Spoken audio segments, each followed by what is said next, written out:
In this episode, we're going to focus on the daily time frame. I'll break down the key things you need to watch, the right way to identify bias, and the easiest framework you can follow. So let's get straight into it. So how are we actually going to use the daily time frame? And how can it be useful in your trading? The main role of the daily time frame is very simple. It gives you clean and obvious draws on liquidity. It doesn't complicate things. It just shows you where price is likely to go next on a broader scale. So I'm going to keep it simple, but walk you through it properly so you actually understand how to read it. Let's take this example on gold futures. If you look at the start of the month, the very first trading day of March, there's nothing really clear on the daily.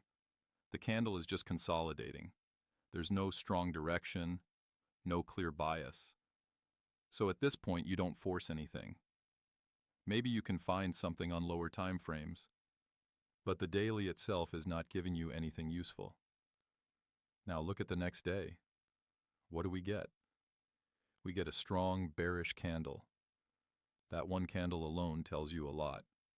It shows the willingness of price to go lower. It shows intent. And that's the first clue you get from the daily. Then the next day, price forms an up-close candle, but at the same time it creates a bearish fair value gap. Now this is where you start asking the right question. For the upcoming days, does price have somewhere to go? Does it have a draw on liquidity? And the answer here is yes. That bearish fair value gap becomes a very clear draw. So now your expectation is simple. If price wants to continue lower, it at least has to come back and fill that fair value gap. Whether it respects it or not is secondary. First, it needs to trade into it. And if you look at what happens next, price consolidates for a few days, and then eventually takes the previous daily low and moves straight into that fair value gap. Now here's where it gets even more important. If you mark out the consequent encroachment of that fair value gap, you can see that price actually respects it. And what does that tell you? It tells you that price is still bearish. It's not just filling the gap randomly, it's respecting that level and continuing lower. So now the next question becomes, if price is going lower, where is it going? And then you look to the left and what do you see? You see very clean, equal lows, very obvious liquidity, sitting there, and not just one set, but multiple sets of equal lows stacked below price. And this is where everything connects. The daily candle showed you the willingness. The fair value gap gave you the draw. The respect of the consequent encroachment confirmed the direction, and the equal lows gave you the target. And if you follow price after that, you can see how it goes down and clears those equal lows one by one. It takes the first set, then the next, and then continues lower, even filling the last presented volume imbalance. And this shows you something very important.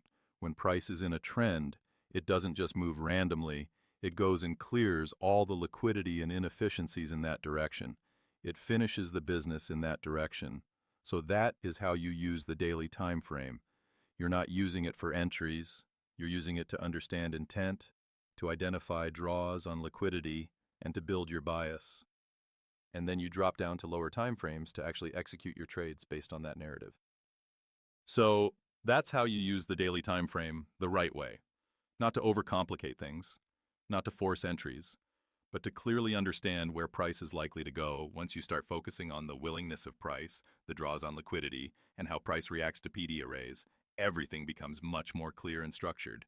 You stop guessing, you stop taking random trades, and you start trading with a clear narrative behind every move.